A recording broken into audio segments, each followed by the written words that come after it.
Welcome to the Beyond the Years podcast, a podcast about all things Disney. You are listening to episode 45. Today we're going to be talking about the return of Bob Iger to the Walt Disney Company. So Bob Iger has been a huge part of Disney for a really long time, about 15 years. Yep. Yeah. And he recently just became CEO again. Thank goodness. Yeah. So his term is going to be 2 years instead of what is the normal term. I have no idea what the normal term is. I would assume 4 years, Yeah. but I'm not 100% confident on that. So let's talk about how this all came to pass and what that means for the company. So did you know anything about it other than when they announced it, or What do you mean? Like when they announced it? did you see anything of saying oh, hey, Bob Chapek might be fired, and then hours later he's fired? No. So from what I understand, they recently just renewed his contract, and then they had a shareholders meeting. Okay, this is I'm not an expert, but it sounds like they had a shareholders meeting, and then after that meeting, stocks were way down. It was, I think they reported $1.5 billion in losses for this past quarter. And so he was fired after that. And I think it took him by surprise. I mean, he probably knew something was going to happen, but the speed in which everything occurred was supposedly surprising to him. And I think we were all surprised.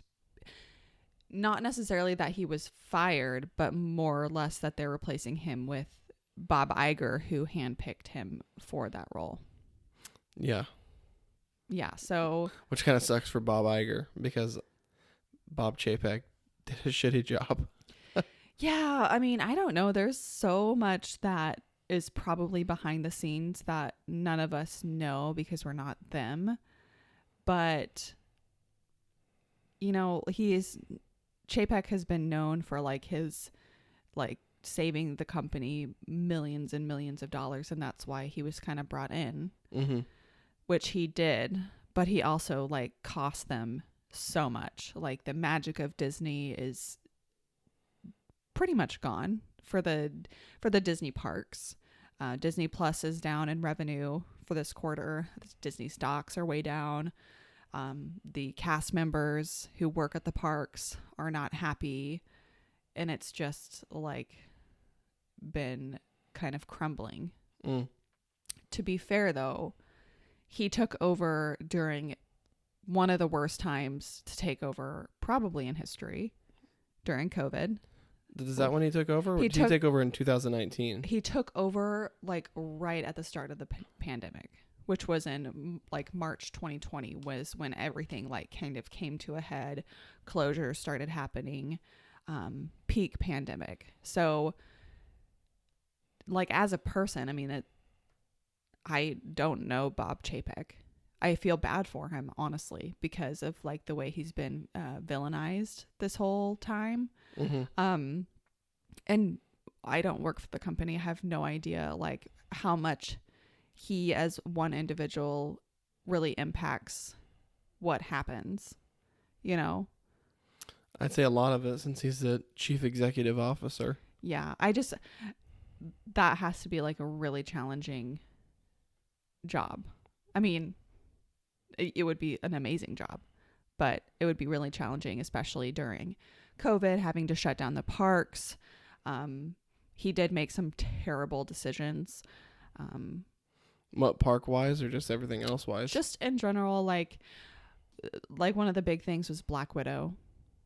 Mm-hmm. Releasing it straight to Disney Plus instead of into theaters, and then they were being sued by Scarlett Johansson, which was totally fair. That she should have sued, because that was definitely a breach of contract. But I don't know. There was just some really bad decisions. Things were kept being pushed back, which might not have been able to be changed because of COVID.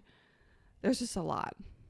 Yeah. The one of the big things is what he's done with the Disney parks, and it is just so incredibly sad. Have cast members really lost their Yeah. go to work kind of thing? Because I have no idea. You're more on the park side of it. So some of the things that have happened with the Disney parks.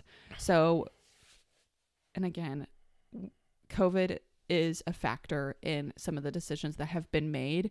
And I think if anyone else was in charge, they would have made some of the same decisions regarding what they did with COVID. So I don't think that is necessarily what's going on here, but so that you have to have a reservation to get into the park every day.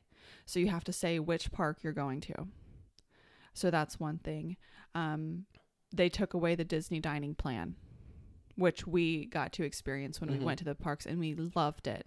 But people are spending so much money, they don't feel like they need anything to like help people save money, because people obviously don't care right now. So there's no Disney dining plan. The free fast pass system, which everybody freaking loved. I mean, it was a fantastic system. It was totally fair.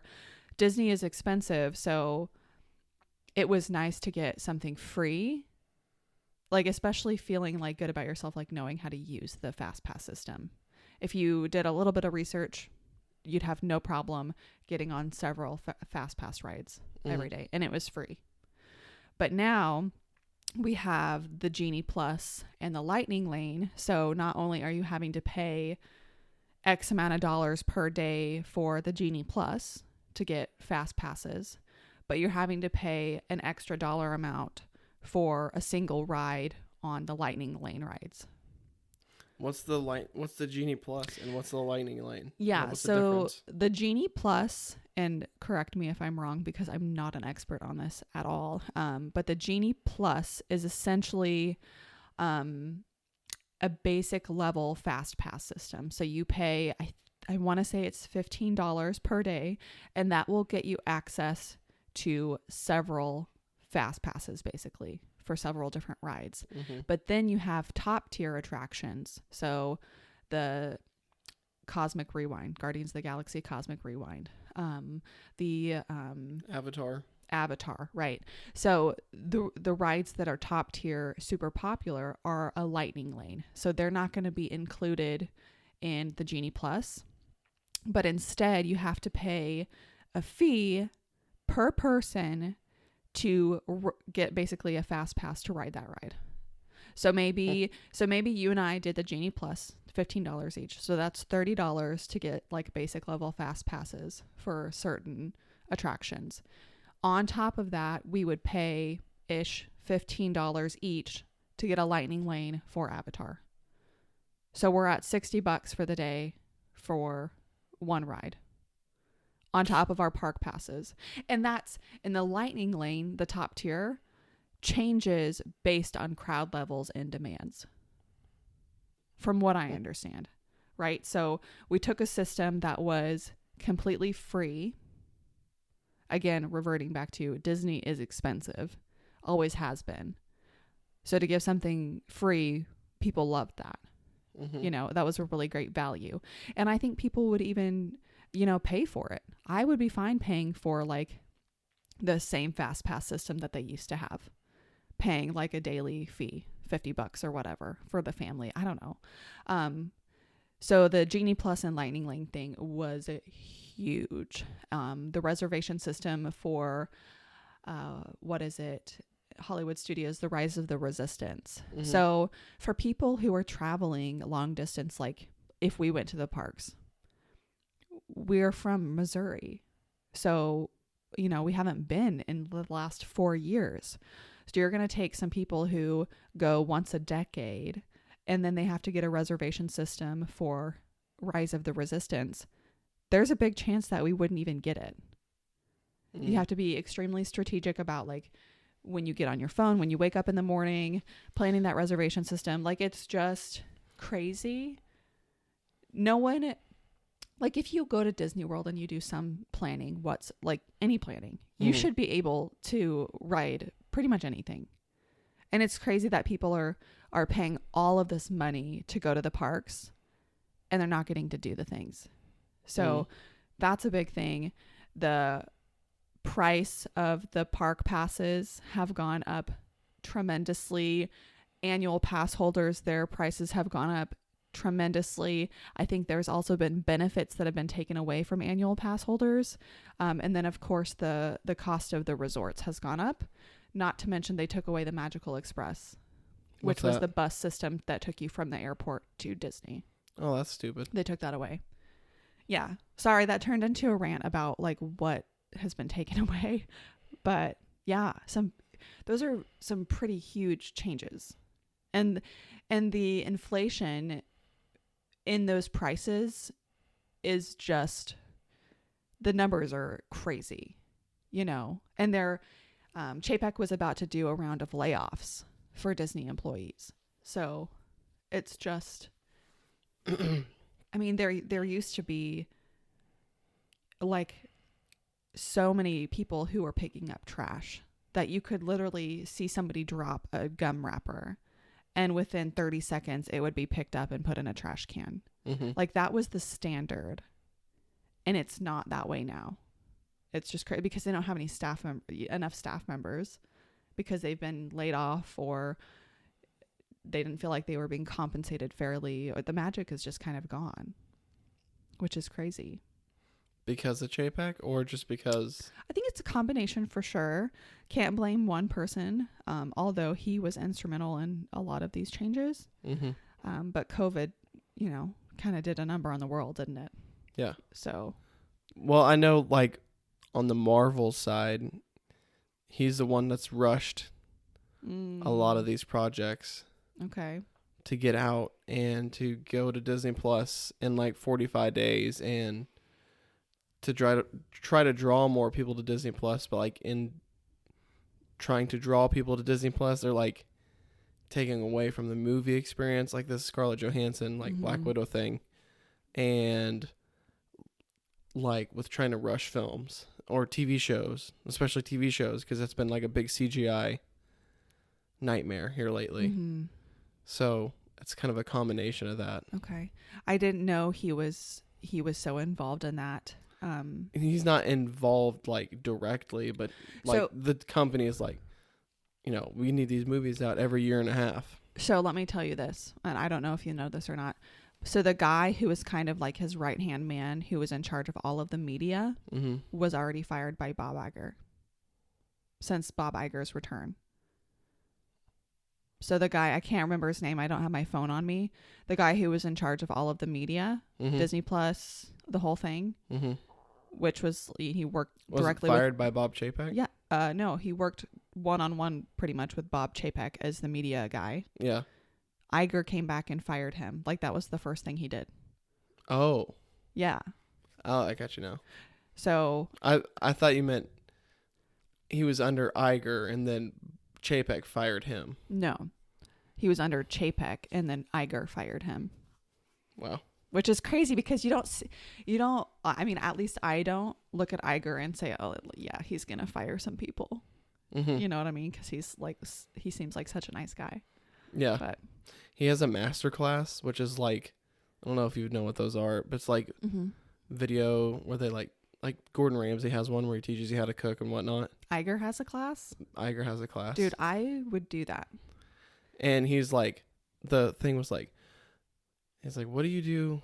You know, like, what's your job? You know, my kids would always be like, so what'd you do at work today? And he's like, well, we talked about Disney princesses. And I was just like, this dude sounds so like just like very relaxed and like loves Disney. Yeah. Yeah. I would say he's like, obviously he's been like the most instrumental CEO since, I wouldn't say Walt, but who is it? Michael Eisner was before him, right? I'm not sure. We liked him. We liked Michael Eisner. He was a big, I feel like he did a lot with the parks. Tried a lot of things that didn't work, but did a lot of things with the park. But Iger, like you said, was super instrumental in a lot of changes. Yeah, he's like you said earlier, he's the one that said we got to start buying up IPs because Disney's only as Disney as it can get. You can only do so many Pixar animated movies. You can only do so many Disney movies without having a catalog. Yeah. Because that's where I think when he took over, like back in the day, whenever he took over at early 2000s or I something want like to that. say I read something earlier that I don't know if he was CEO for this long, but I know he's been really involved for 15 years. Mm-hmm. But I don't know the extent of it. Yeah. But like you have like Paramount and Universal, like they're kind of under the same wing kind of. Yeah. And like HBO Max and, Sony's got other IPs and whatnot, but Sony has Spider-Man, which is like a whole cluster anyway, and they have like just a whole bunch of different movies and franchises. Mm-hmm. Same with like Paramount, where they have Transformers and like the Nickelodeon stuff and like just a whole bunch of other IPs. Well, Bob Iger's like, if we don't start picking up IPs, we're going to lose a lot of money because we can only pump out like just Disney stuff and Disney originals and all that kind of stuff. Yeah. So that's when you saw like the mass, like Disney buying Star Wars or Lucasfilm. Yeah. Disney buying, Marvel. I think National Geographic was like a part of that too. I think that was like one of the first things that they did because like Disney Nature and all that kind of stuff. Yeah. So that's amazing. Those are some of the most instrumental changes as far as like the media is concerned. Mm-hmm. He was responsible for the acquisition of Pixar. I feel like I read that earlier. Maybe he was a part of it. I think Pixar got picked up in like the 90s. I read it earlier. Could be wrong. Anyway. So let's talk about some of the things we want to see from Iger. Do you have anything in mind that you're like, realistically, because he can't go in and undo everything that has been done, because it is still a company that is unprecedented times. They lost a lot of money with COVID. You can't undo everything that was done. But what would you like to see him do? So I think what he's going to do is like trim the fat of the over bloating that Chapek tried to imply, where they thought it was going to make them money, but in the long run, like obviously it's hurting them a little. Like I know people are out, like especially we're mainly going to talk about the parks because that seems to be the easiest one to talk about. Yeah. Without like, because the movies are like a whole other beast, because there's so much where Disney's like just involved with like Disney parks. Yeah. Like with like the movies, you have like different smaller shell companies that like do animation and all that kind of stuff. Well, yeah, I think the magic of Disney starts and ends with the parks. Mm-hmm. If the magic is not there, the magic is not anywhere. Like it has to start and end with the parks. Yeah. So I agree. Plus, he already fired the media relations guy, so that's gonna change. Yeah. Wow, I totally lost where I was gonna go with that. Oh, so like with the Genie Plus. Mm-hmm. And the Lightning Lane and like all that, I think he's not going to get rid of those, but I think he's going to simplify it. Yeah, so I hope so, because it's too much. It pulls you. I mean, we haven't got to go to Disney in the last 4 years, but I've read a little bit about the experience, and what happens is like people are constantly having to be on their phones to check reservations and to check the Genie Plus and to check wait times and to check the Lightning Lane, and you can add a Lightning Lane if you see the line is too long. You can do that like while you're waiting in line. Like it's just so much. Like you're not getting to experience the magic because you're like distracted on your phone, which is what you don't want to be. You know. But I agree. I really hope that they change the fast pass system. I think Universal has a system where you pay, I think it's just a flat rate to get a fast pass. It's expensive, but that's okay because it's, you get front of the line every ride. Something similar to that would be fantastic. I don't think people would mind to pay as long as it was worth their money. Yeah. And like you said earlier, like people are revenge spending. Like you said that before, where they're just like, they don't care that, Disney's going to cost them $7,000. They're going to go do it. Yeah. I mean, I think I don't know. I work in retail and I see people every day spending hundreds of dollars in this crazy economy on crap. Like some things are essentials and some things are not. Mm-hmm. You know, if you're spending hundreds of dollars at a TJ Maxx in September, like what's happening? Yeah. No, I get people, it. How do people have thousands and thousands and thousands of dollars to go to Disney? A lot of them don't. So yeah, it just goes to a credit card or just that's tax refund. Caution That's like to the gone. wind. Yeah, I don't know, but I think it's people are willing to spend the money if the magic is there. Yeah, that's what I was gonna say. With like you were saying, like getting rid, like simplifying the Genie Plus, and like giving the Disney dining plan back, where you're gonna probably draw more people at different times because like there's more of an incentive to be like, ooh, book during this time because there's the Disney dining pack, and like people are gonna spend more money at the parks because like, hey, now we can buy more souvenirs, and stuff like that. So like, you know, a meal could be $30, but if you do this Disney dining plan where it's a blanket and you have these set number of things that you can do during the day or eat during the day, like whatever it's like a casual dining experience or like the snack credits or anything like that. So instead of people spending all their money on food, they can spend all their money on a $35 merch. Like, you know what I mean? There's just it's a little bit more lucrative to like blow the money on that.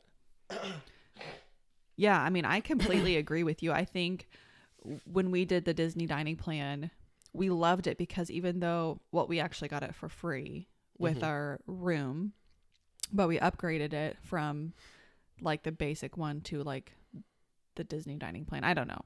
So we upgraded it, but regardless, it was completely paid for prior to the trip.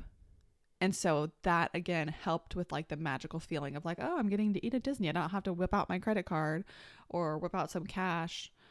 You still have to tip.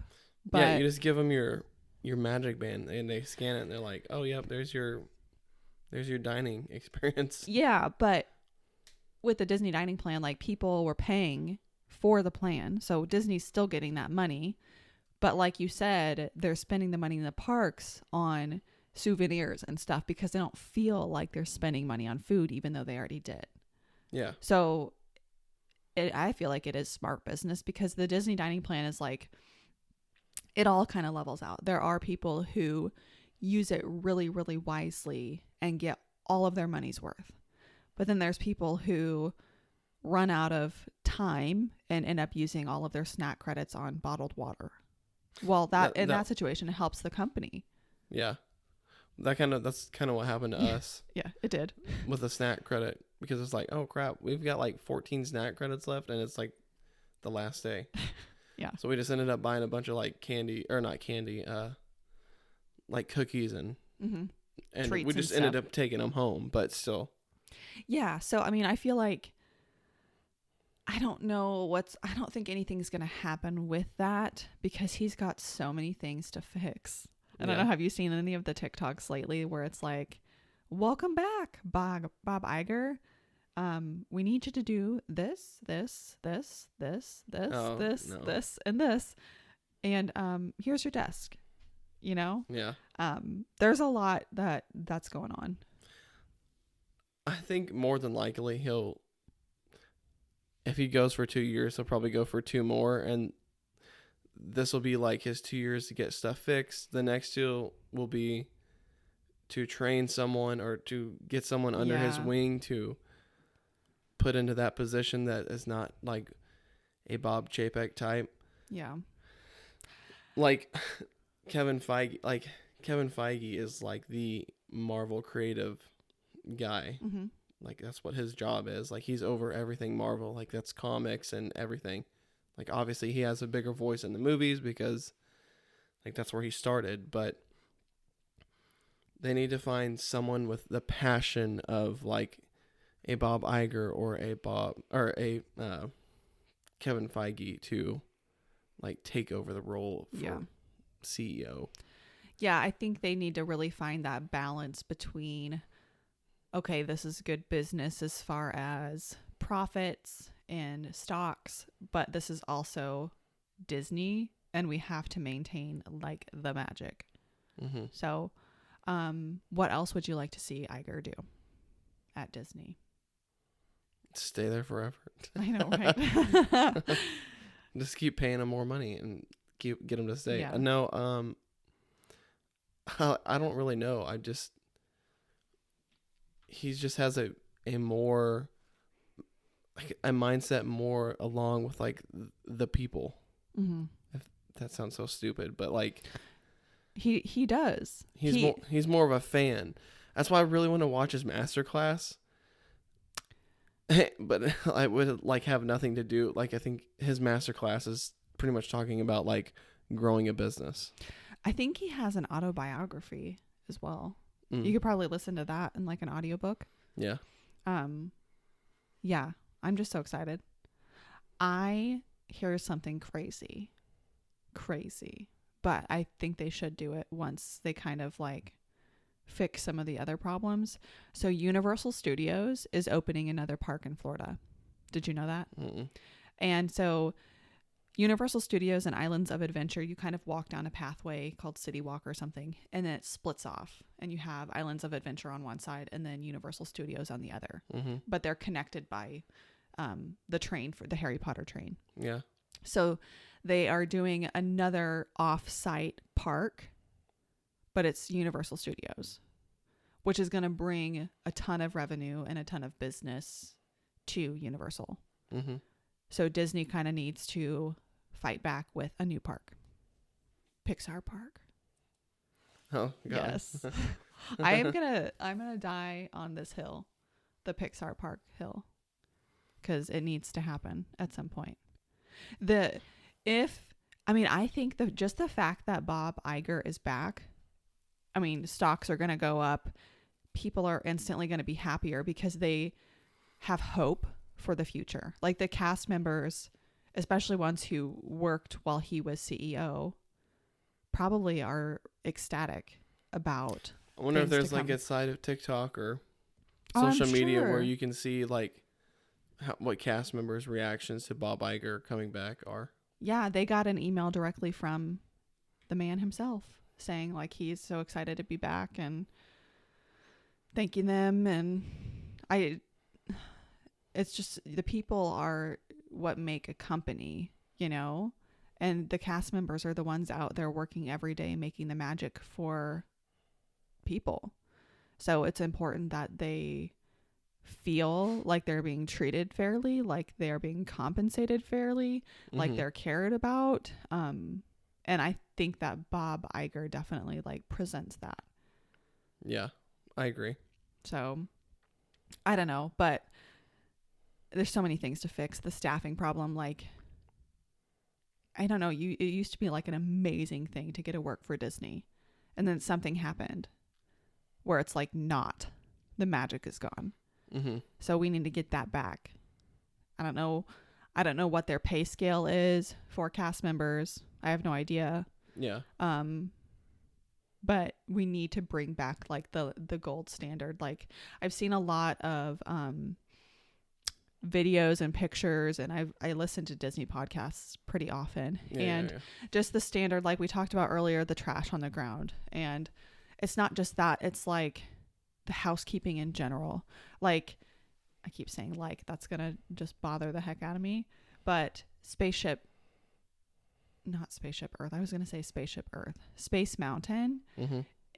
is starting to get like a green like algae or whatever because it's so humid in Florida, Mm-hmm. starting to grow on the outside of the building. Not like crazy or anything, but if you look at it, you can see that. They used to do like routine maintenance, routine cleaning on all of the things. Mm-hmm. And so we're starting to see just like a general lack of Tidiness. standard and care. Yeah. Which it's Disney. You have to be like the top. Stuff can't be falling apart.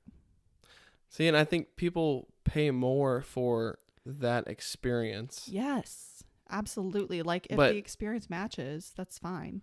yeah, compared to what Bob Iger is like, let's just make stuff more expensive, but Bob Chapek. yeah, And there's too many Bobs. I know. So so like they're just gonna cut like, oh yeah, let's make stuff more expensive, but cut the stuff that makes it feel magical, or like helps you Yes, get in the magical absolutely. phase or sense. Yeah, I mean, I completely agree. I think people are willing to spend. I keep the prices the way they are now. Whatever, that's fine. But it has to match the experience. Mm-hmm. If people are getting frustrated because there's trash on the ground, people are getting frustrated that they're not able to ride Rise of the Resistance because they weren't able to get a reservation for it, or they weren't able to get a reservation for a park a certain day. Cast members used to just like go above and beyond for people, and now they're telling people no, which is crazy. Mm-hmm. I mean, I work in customer service, so like the customer is not always right, but it's Disney and that magic has disappeared. So, I mean, keep the prices high. You can make them even higher.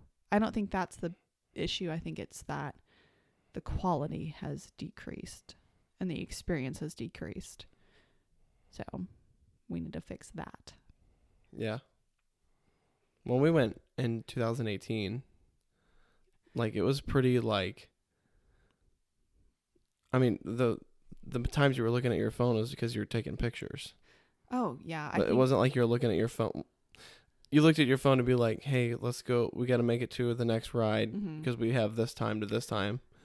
But beyond that, it's not like you're staring at your phone the whole time. We went at like peak Disney 2018 because they still had the Magical Express. So we were able to take the bus from the airport to Pop Century, which is where we stayed. Mm-hmm. Pop Century it's a value resort. Like it was still a value price.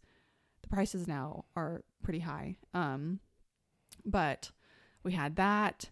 We had Park Hopper. We had Park Hopper. Park Hopper. Yeah, we Hopper had back. the Fast Pass system, which we used. The dining plan. We had it made, didn't we? That was a good time. That's another. I meant to say that earlier, but bring back the Park Hopper. I think they probably will with limitations, because you have to have a reservation to get into the park every day. Okay, then get rid of the reservation crap. Yeah, I mean, I do understand. I understand the reservation system more than anything else. We're past the COVID. It's more about payroll, though, for them. That's why they did it. So they knew how many guests were going to be in the park, so they knew how many people they needed to staff. You can also look at previous years' numbers, guest numbers, to find that information. Yeah. Within, a certain margin of error. Up or down, yeah. Yeah. But I do understand the reservation system. I don't necessarily mind that, but I do think you should be able to do like 2 reservations in one day, like an AM reservation and a PM reservation. I think that's all people would do anyway, because that's all we ever did. It's not like we went to 3 different parks. Yeah. Like we went to Magic Kingdom in the morning and Animal Kingdom at night kind of thing. Mm-hmm. Or vice versa. You know what I mean? And so it wasn't like... and yeah. We went to all the parks, and then we went back to parks. Yeah. And then that's when we started splitting the days. Yeah. So it's not like a huge thing, but just to say like, oh yeah, I've got the option too. We can go back here this afternoon or whatever. Mm-hmm. Or if you go to Magic Kingdom one day and you've got a like dinner reservation at Epcot, like you can't get in because you didn't make a reservation. I mean, I guess I have no idea how that you'd works. have to plan that out, but yeah. I don't know how that works. It's too much. I mean, Disney has always been planning to some extent. Like if you want to have a really great Disney vacation at Disney World, you're going to have to do some planning. But planning used to be fun. And now I feel like it's overwhelming and stressful because there's so many things you have to think about.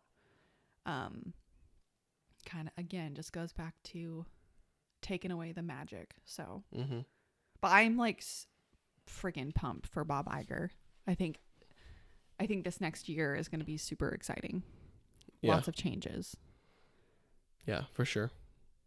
2 years. Mm-hmm. Well, I said this next year because it's like coming up.